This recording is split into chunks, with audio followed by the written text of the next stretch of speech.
사도신경으로 우리의 신앙을 고백하며 새벽 예배 하나님께 올려드리겠습니다.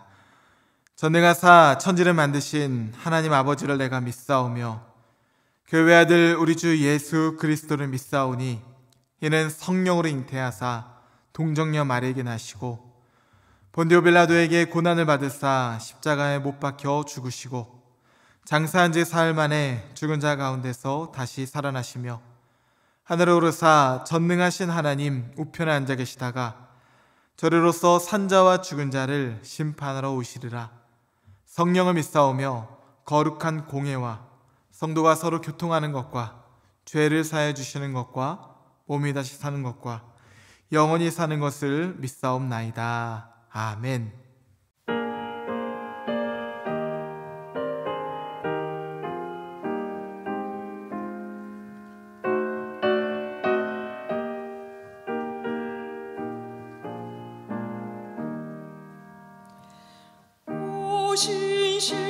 신실하신 주 내 아버지여, 늘 함께 계시니 두려움 없네.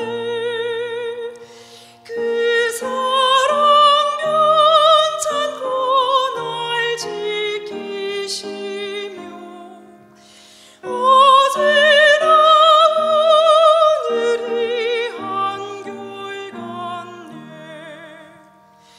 오늘이 신실하신 주, 오 신실하신 주, 날마다 자비를 베푸시며 일용할 모든 것 내려주시는 오 신실하신 주,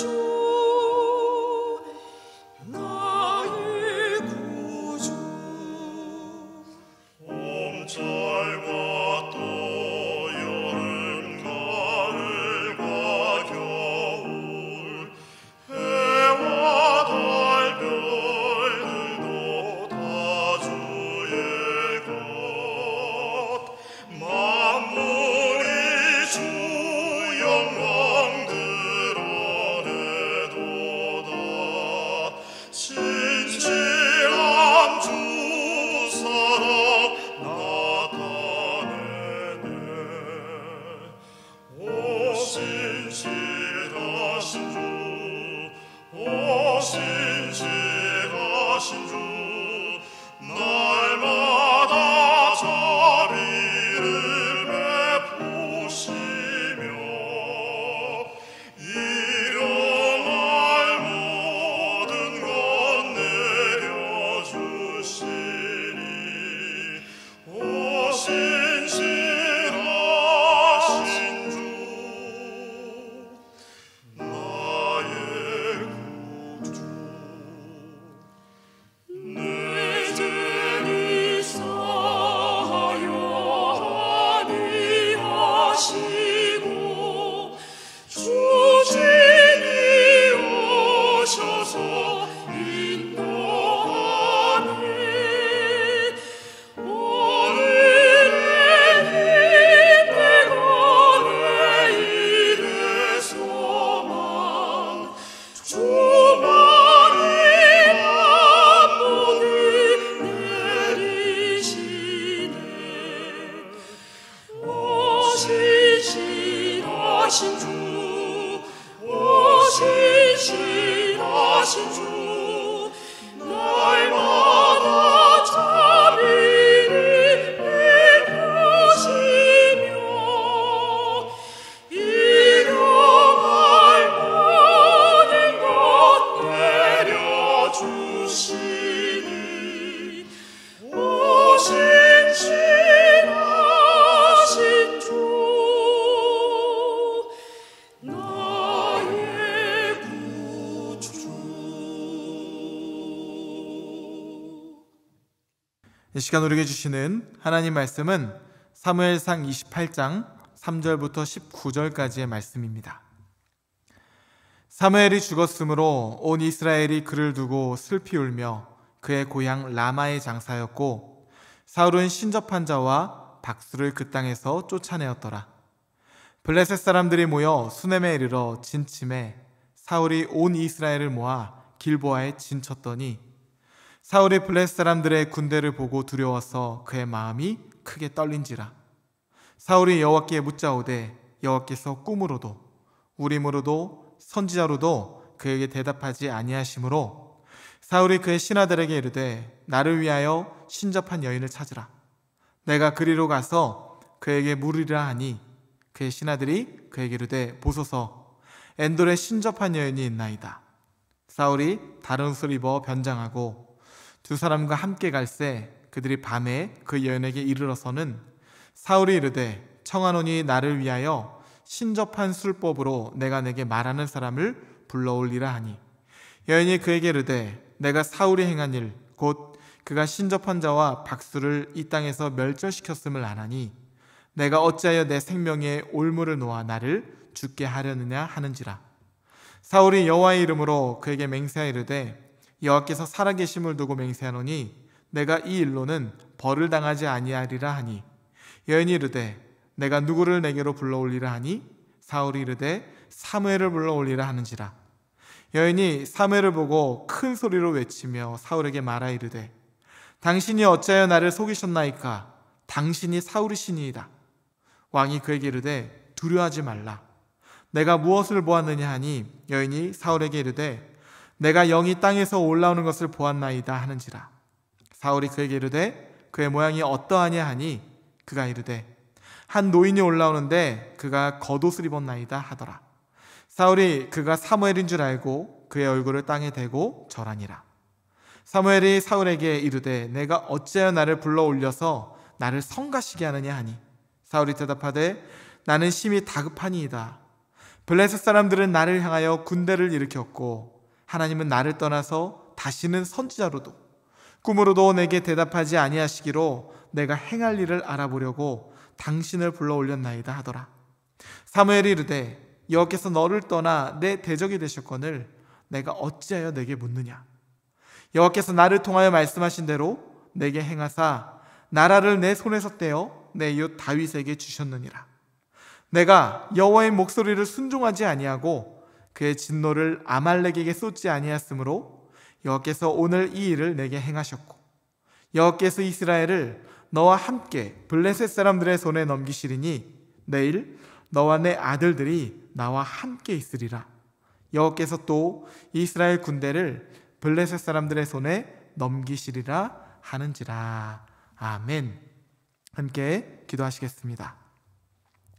사랑의 주님, 언제나 가장 좋은 것으로 우리의 삶을 인도하시며 하나님의 깊은 사랑으로 돌봐주시니 감사합니다. 그런 신실하신 하나님의 은혜로 오늘도 우리는 이 아름다운 하루를, 일상이라는 하루를 공급받습니다. 하나님, 오늘이라는 이 하루가 그저 왔다가 지나가는 하루가 아니라 하나님께서 새롭게 창조하신 하루요, 우리를 위해 사랑의 아버지께서 정성껏 빚으신 선물과도 같은 은총의 하루임을 저희가 깨달아 알게 하여 주시옵소서. 그럴 때 오늘 이 하루 하나님께서 정성껏 빚으신 것처럼 주의 자녀인 저희들 또한 감사함으로 말씀 따라 믿음 따라 승리하게 될 줄 믿습니다. 말씀이 육신이 되어 우리를 구원하신 하나님의 방법처럼 저희 또한 말씀이 육신이 되는 그리스도인의 삶을 통해 이 땅 가운데 하나님의 나라를 세워가는 축복의 통로가 되게 하여 주시옵소서. 예수님의 이름으로 기도하옵나이다. 아멘. 할렐루야. 네, 오늘은 하나님의 침묵 속에서 길을 걷다라는 제목으로 말씀을 전하도록 하겠습니다. 하나님께서 사무엘에게 말씀하셨죠. 뿔에 기름을 채워서 베들레헴 사람 이새의 집으로 가라. 내가 그 아들 중에서 한 왕을 보았노라. 그렇게 양치기 소년 다윗은 골리앗을 쓰러뜨린 맹장으로 그리고 광야를 떠도는 자로서 그의 삶의 정황이 급변하게 되면서 다윗은 왕도 왕의 길을 배워 나가게 됩니다. 반면에 사울은 폐위되는 길로 걸어 나가게 되죠. 하나님께서 그를 떠나셨기 때문입니다. 그렇게 성경은 사울과 다윗의 엇갈리는 운명을 우리에게 보여주고 있는 것이에요. 오늘 본문은 다윗의 상승과 사울의 추락이라고 하는 이 엇갈리는 운명 속에서 이들의 마지막 모습이 어떠했는지를 보여주고 있습니다. 특별히 하나님의 응답이 부재한 상황 속에서 이 둘은 각각 어떠한 길로 걸어나가고 있는지를 보여주고 있는 것이죠.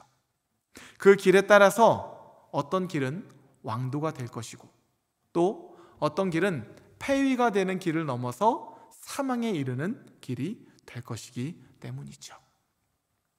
사울과 다윗 시대에는 하나님께서 왕들에게 나타나셔서 직접적으로 말씀을 주시기보다는 인간이라고 하는 통로를 통해서 하나님의 말씀을 전하셨습니다. 그러나 때로는 침묵으로 대응하시기도 하셨어요. 특히 하나님의 침묵은 성숙을 위한 것이든 징계를 위한 것이든 사람으로 하여금 초조하고 조급하게 만든다는 점에서 그 공통점이 있다고 할 수가 있겠죠. 하나님께서 광야의 한복판에 서 있는 다윗과 광기에 사로잡혀 있는 사울에게도 그들에게도 침묵으로 다루시며 침묵으로 그들을 지켜보시기도 하십니다. 그러할 때 이 두 사람의 반응이 어떠한지, 그리고 그 반응에 따라서 결국에는 이들의 결론 또한 그 반응과 크게 다르지 않을 것임을 우리는 볼 수 있게 되는 것이죠.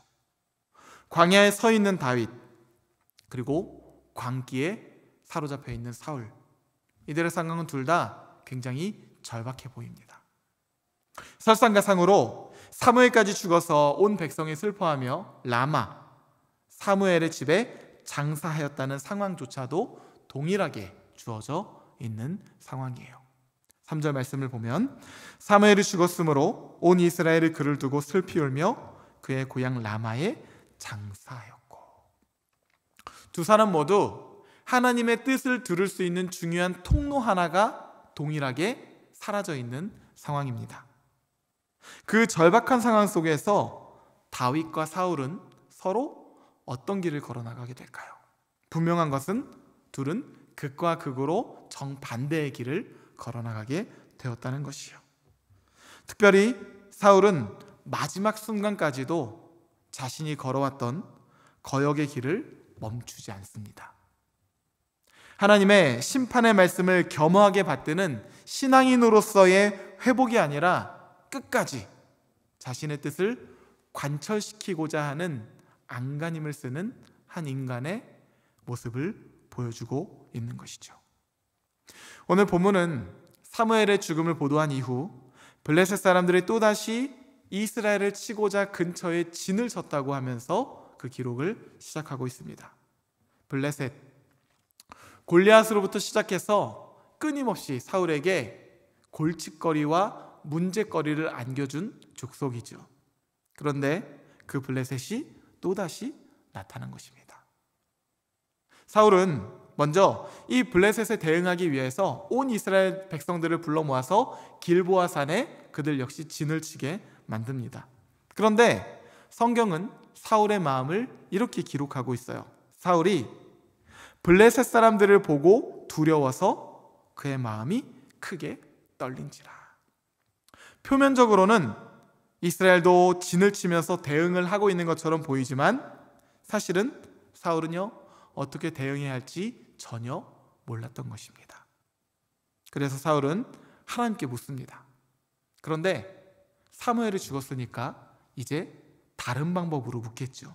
6절 말씀, 사울이 여호와께 묻자오되 여호와께서 꿈으로도 우림으로도 선지자로도 그에게 대답하지 아니하시므로.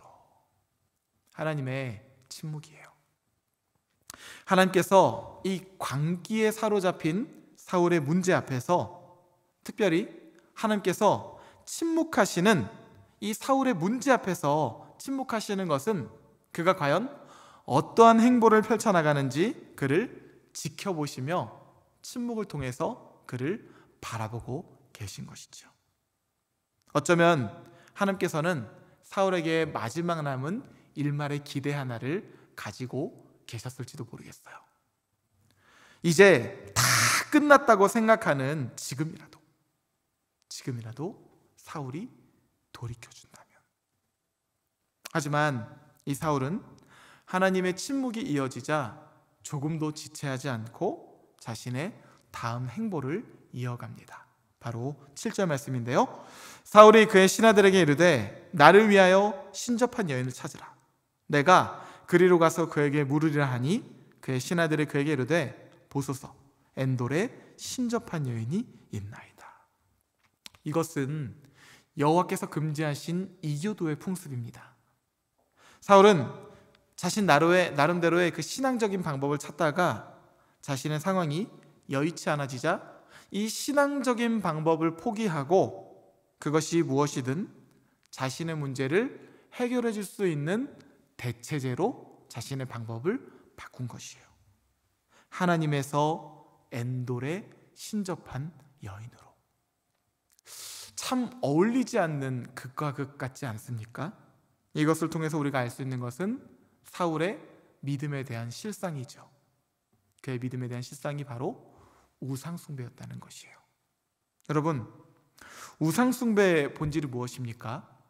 우상숭배의 본질은 그 초점이요, 자신이 숭배하는 신에게 있는 것이 아니라 그 신이 어떠한 신이든 나에게 복을 내려줄 수만 있다면, 그 신이 어떠한 신이든 내 문제를 해결해 줄 수만 있다면 나는 믿을 준비가 되어 있다는 것이에요.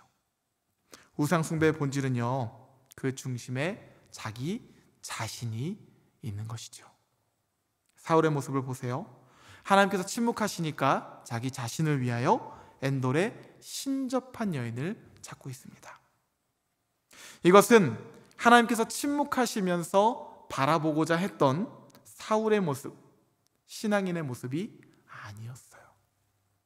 결국 엔돌에 신접한 여인을 통해서 사무엘로 보여지는 이 죽은 자의 영이 올라오게 되지요. 이 부분은 성도들이 참 많은 부분, 그런 의문을 갖게 되는 부분인데요. 사실 여러분, 여기서의 강조점은요, 죽음의 세계가 신접자에 의해서 열릴 수 있다는 그 사실에 대한 초점이 아니라 여기서 말하고자 하는 것은 죽은 자를 불러 올려봐야 아무런 소용이 없다는 것이에요. 뿐만 아니라 오직 하나님의 음성을 듣는 것이 바로 최고의 기름을 반증하는 그 예로 사용하고 있는 것이죠. 신명기에서도 이방인들은 점쟁이, 기륭을 말하는 자, 요술하는 자, 무당, 박수, 신접자, 초혼자의 말을 듣지만 하나님께서는 이런 일을 절대로 용납하지 않으시며 하나님의 백성은 하나님께서 세우신 이 모세와도 같은 선지자의 말을 들어야 한다고 분명하게 말씀을 하시죠. 그 이유는 사울이 사무엘의 영을 통해서 들은 이 말만 살펴보아도 우리는 분명하게 알 수 있습니다. 16절 말씀, 사무엘이 이르되 여호와께서 너를 떠나 내 대적이 되셨거늘 내가 어찌하여 내게 묻느냐. 19절 말씀도 볼까요? 여호와께서 이스라엘을 너와 함께 블레셋 사람들의 손에 넘기시리니 내일 너와 내 아들들이 나와 함께 있으리라. 여호와께서 또 이스라엘 군대를 블레셋 사람들의 손에 넘기시리라 하는지라. 죽은 자를 아무리 불러봐야 그 결과를 바꿀 수가 없다는 것이에요. 이렇게 사울은 하나님의 백성이 걸어가야 할 그 길을 버리고 왕으로서도 이방인의 왕과 같이 되어버린 것입니다. 그런 사울에게 하나님의 응답이 없다라는 것은 이미 그의 죄에 대한 하나님의 심판이 내려진 것이며 이제 그 심판처럼 죄의 징벌 또한 그대로 이루어질 것을 우리는 예상해 볼 수가 있는 것이죠. 반면에 다윗은 어땠습니까? 광야의 거친 삶을 살아가면서도 거칠어지지 않고 사울을 해하지도 않고 하나님의 침묵 속에서 끝까지 왕도, 하나님 백성의 길을 걸어나가게 되죠. 그렇게 왕의 길을 배워나감으로 마침내 다윗은 이스라엘의 왕위에 등극하게 됩니다. 이것은요, 연합이라는 측면에서도 마찬가지입니다. 다윗은 마땅히 연합해야 할 존재와 하나가 되지만 사울은 결코 연합해서는 안 되는 존재와도 하나가 되었던 것이에요. 사랑하는 성도 여러분, 여러분의 모습은 이 두 사람 중에 어디에 더 가까우십니까? 하나님께서는요, 오늘 살아가는 우리에게도 때로는 아주 선명하게, 또 때로는 아주 야속하리만큼 깊은 침묵으로 우리를 다루십니다. 왜요? 하나님께서 우리를 택하신 족속이요, 왕같은 제사장이요, 거룩한 나라로 불러주셨기 때문에 우리 또한 왕의 자녀로 하나님의 길로 인도하고 계신 것이죠. 그래서 이러한 사실을 안 사도 바울은 이런 고백을 할 수 있었던 것입니다. 근심하는 자 같으나 항상 기뻐하고, 아무것도 없는 자 같으나 모든 것을 가진 자로다. 바라기는 오늘이라고 하는 이 하루, 우리 또한 끝까지 하나님을 믿음으로 바라보며 여호와의 말씀으로, 믿음으로 다윗과 같이 승리의 길로 걸어나가는 하나님 나라의 백성들이 되시기를 주님의 이름으로 축복합니다. 함께 주기도문 하시겠습니다. 하늘에 계신 우리 아버지여, 이름이 거룩히 여김을 받으시오며 나라가 임하시오며 뜻이 하늘에서 이루어진 것 같이 땅에서도 이루어지이다.